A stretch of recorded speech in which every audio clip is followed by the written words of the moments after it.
तो चलो आज मैं तुम्हें बताता हूँ कि हल्क को स्मार्ट हल्क बनने की जरूरत क्यों पड़ी। पूरा वीडियो देखो, तुम्हें सब कुछ समझ में आ जाएगा। तो चलो वीडियो स्टार्ट करते हैं। एंड गेम से पहले जो कुछ भी हुआ था वो सब इस बात को समझने में हमारी मदद कर सकते हैं क्यों हल्क स्मार्ट हल्क में ट्रांसफॉर्म हुआ। 2008 की द इनक्रेडिबल हल्क में हल्क की डेब्यू हुई एमसीयू में, जिसमें एडवर्ड नॉर्टन ने ब्रूस बैनर को प्ले किया था और बाद में अवेंजर्स की पहली मूवी द अवेंजर्स में मार्क रफेलो ने एडवर्ड नॉर्टन को रिप्लेस किया। ब्रूस बैनर ने काफी बड़े बड़े चेंजेस देखे अपने एमसीयू में डेब्यू करने के बाद, और जिन बदलाव की वजह से वो माइंडलेस हल्क से फाउंडिंग अवेंजर बना और बाद में ग्लेडिएटर और फाइनली स्मार्ट हल्क। और अभी तक ब्रूस बैनर को बस एक ही सोलो मूवी मिली है, पर वो अवेंजर्स के हर क्रॉसओवर इवेंट्स में प्रेजेंट था सिवाय सिविल वॉर के, और उसका appearance Iron Man 3, Captain Marvel, Thor Ragnarok, Shang Chi और सी हल्क में देखने को मिला था। और क्या तुम्हें पता है ब्रूस बैनर ने केवल एक सप्ताह में एज ऑफ अल्ट्रॉन, रैग्नारोक और इन्फिनिटी वॉर एक्सपीरियंस किया था। भले ही 2015 के अवेंजर्स एज ऑफ अल्ट्रॉन और 2018 के अवेंजर्स इन्फिनिटी वॉर में 3 साल का गैप था, पर मार्क रफेलो के ब्रूस बैनर ने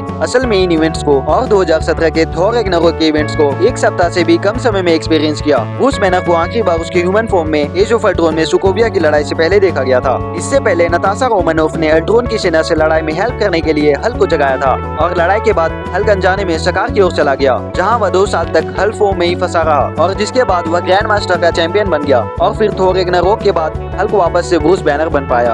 और क्योंकि हल्क और ब्रूस बैनर दोनों अलग अलग थे, दोनों में से किसी को भी एक दूसरे के कारनामे याद नहीं थे। ब्रूस बैनर ने कुछ समय पहले ही एज ऑफ अल्ट्रॉन की घटनाओं का अनुभव किया था, और हेला से फाइट करने में मदद करने के कुछ ही समय बाद थैनोस ने उनके जहाज पर हमला किया, जो सीधे इन्फिनिटी वॉर के इवेंट्स में शामिल हो गया। ब्रूस बैनर को भले ही कई दिन बीत गए हों, लेकिन इन 3 बिग इवेंट्स की घटनाएं बैनर के ह्यूमन फॉर्म के लिए बस एक ही सप्ताह में कंप्लीट हुई, जिसका बेशक उसके ऊपर बहुत गहरा प्रभाव पड़ा। 2019 के अवेंजर्स एंड गेम के दौरान, जो इन्फिनिटी वॉर के 5 साल बाद हुआ, बैनर ने बताया कि कैसे उन्हें किसी भी दूसरे अवेंजर्स की तुलना में थैनोस से हारने का सबसे ज्यादा गिल्ट था।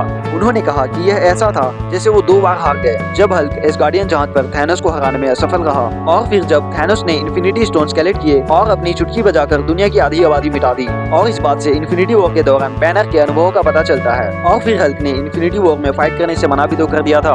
उसने काफी मेहनत की, पर वो हल्क में ट्रांसफॉर्म नहीं हो पाया। लेकिन यह बैनर के लिए और भी बदतर हो गया कि अवेंजर्स एज ऑफ अल्ट्रॉन कुछ ही समय पहले हुआ था, और सोकोविया की लड़ाई के बाद क्या हुआ ये भी उसे पता नहीं था, क्योंकि वह सकार चला गया था और वहाँ पर 2 सालों तक फंसा हुआ था, और फिर थैनोस से 2 बार हार गया। ये सब कुछ एक्सपीरियंस करने के बाद वो सच में खुद को हारा हुआ समझने लगा। तो बैनर का इतना बड़ा सप्ताह ये बताता है कि वह स्मार्ट हल्क क्यों बनना चाहता था। असल में बात ये है कि ब्रूस बैनर ने हल्क के फॉर्म में फंसे रहने में इतना समय गवा दिया, जिसमें उन्होंने केवल एक सप्ताह में ही एज ऑफ अल्ट्रॉन, रैग्नारोक और इन्फिनिटी वॉर को एक्सपीरियंस किया।